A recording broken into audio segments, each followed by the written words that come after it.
An important health alert for you this morning. It's a hidden threat inside some homes. We are talking about mold. Our Mary Marshall shows us what you need to know and what you can do to protect your health. Mold. It isn't just ugly, it can really impact your health. It spreads spores that cause sneezing, coughing, and itchy eyes. Dr. Gary Kaplan of the Center for Integrative Medicine explains more.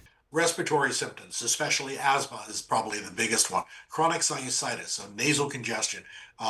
If you're finding a lot of skin irritation, you might want to wonder whether or not that's secondary to mold exposure in your environment.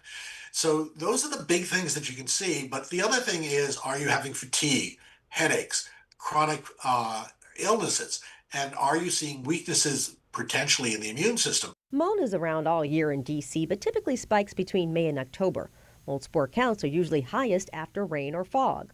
Mold occurs naturally in the environment and is actually helpful to breaking down dead trees and leaves, but inside is a problem. The spores are carried into homes and can grow on damp surfaces, hiding out in places like bathrooms, kitchens, basements, attics, and even HVAC systems. In my practice, we see a lot of chronic pain, chronic illness, chronic fatigue problems, pandas, and a lot of those people have had problems with mycotoxins. And I know this is more controversial, but we find that when we address the mycotoxin component of the mold in their system, that we also are able to get an immune system functioning healthier.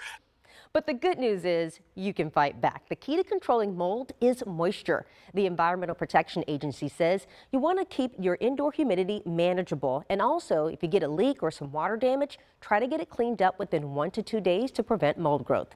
Mary Marshall, WSA 9.